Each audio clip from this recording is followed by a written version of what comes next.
Hello everyone, welcome to your God practice for this week. This week I'm going to try something a little different. So first I'm going to explain and introduce the God practice to you like I normally do, and then I'll stop and I'll invite those who want to continue on to be led into the practice by my voice.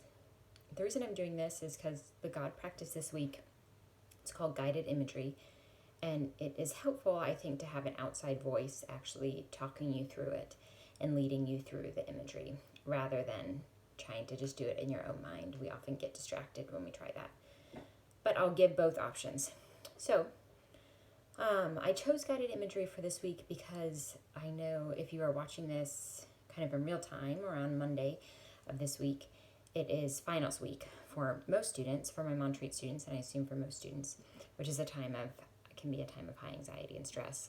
And the COVID pandemic creates just for high anxiety and stress in general.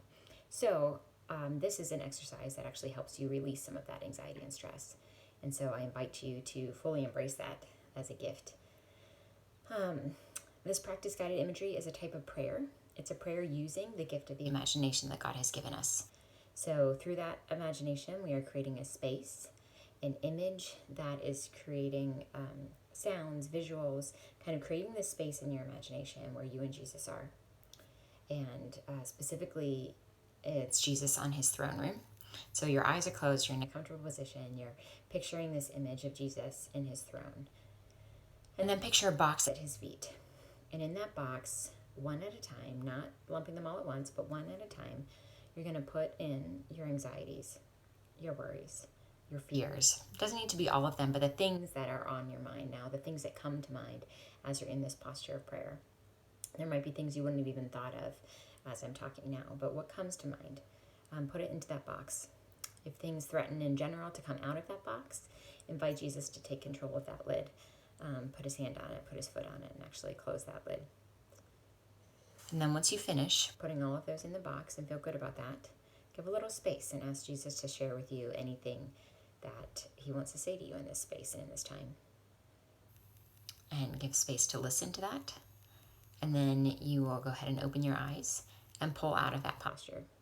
I invite you to write down anything that came to mind that will be helpful to remember for the future, whether it's anxieties and worries that you put in, whether it's, I don't know what it would be, the word that God gave you, or image or gift, whatever he shared with you. And this is an image that you can come back to throughout the week, throughout seasons of anxiety or fear. That space that we created will always be there. So those of you who want to leave, go ahead. I hope that was a helpful explanation. And those of you who want to stay and listen, please, I will guide us through. So go ahead and take that comfortable position. You could be lying down, you could be sitting up, comfortable position. Close your eyes. Take a few deep breaths. Deep breaths help reset our body. I like to imagine breathing in peace and good and breathing out anxiety and worry. Once you're relaxed, I invite you to picture the scene that I described. If it doesn't work for you, you're welcome to adjust it. This is your prayer, your imagination. And let my voice slowly fade away as you find yourself in the presence of God. So go ahead and picture Jesus sitting on his throne. Take notice of the details of the throne. What details, if any, can you see of Jesus?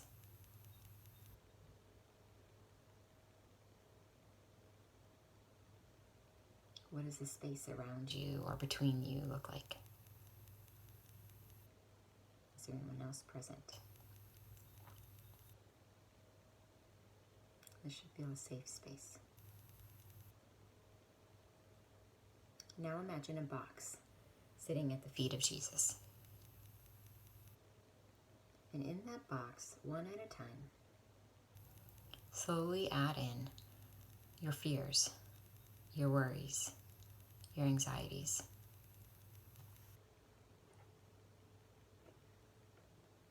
Release them one at a time. Actually picture them going into the box. These might be things you've wrestled with for a long time. They might be anxieties or worries of the day or the week. It might be your deepest fear. There's no limits or boundaries. Anything that you want to surrender is welcome here.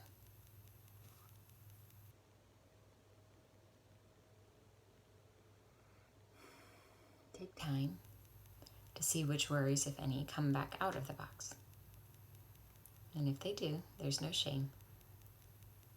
If they do, invite Jesus himself to grab them. You don't need to touch them again.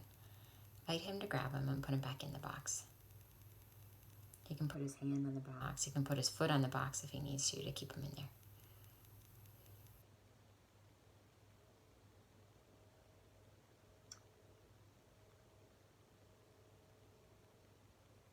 Picture the last ones going in the box.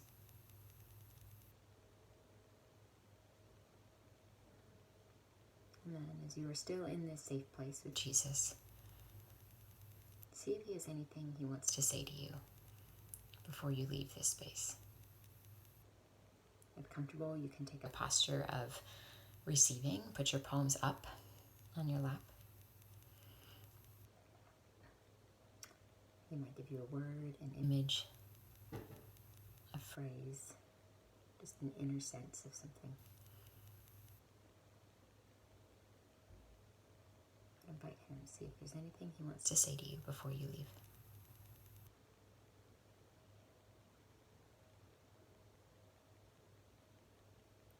And then when you are ready, go ahead and I like to wiggle my toes and then open my eyes. Come back to the present. I encourage you to take notes on anything. If there was a helpful imagery, if there was something that surprised you or stuck out to you, or really impacted you, I encourage you to write that down, make note of it. If Jesus said something to you or gave you an image or some word, I invite you to write that down so you can remember it another time. Reflect on how it made you feel. Was this a safe space, as it should have been? This is a space, an image, that is safe in your imagination. Each of you have created your own. There's similarities just from the words I used, but it's your own space. It's your safe space. And you are allowed and welcome to come back here anytime you need it. Whether it's this week, whether it's 5 months from now, whether it's every day. If this is a helpful space for you to put your worries, anxieties in the box, they will likely come back out. We're human. They often follow us around. They come back out. But this is a space you can always come back to and put them back in. Turn them back over to the Lord. And there's never any shame. No shame, no self-condemnation, condemnation. Just love. Just love and forgiveness and grace. So I hope this is helpful. I hope it's encouraging thought for this week. I encourage you to embrace the use of the imagination and our creativity. Those are two gifts that God has given us. And they're ones that I feel like we often don't pay enough attention to. Maybe creativity more than the imagination, but in my mind they go together. But I believe it is a space where, and a gift that God has given us, that he will use our imagination to speak to us and to speak through us. So I encourage you to embrace that, to explore that, and see what happens. I don't know exactly when, but in a few weeks I'll do a spiritual God practice on imaginative reading or imaginative prayer, where we use our imagination to picture a gospel narrative story and kind of create that scene and imagine ourselves there. For me, that has been a very impactful thing in my life. So I hope you're encouraged this week. I hope this is helpful, and I hope you are able to come back and use it as needed. May God bless you. I hope you are free of anxiety. May you go in peace.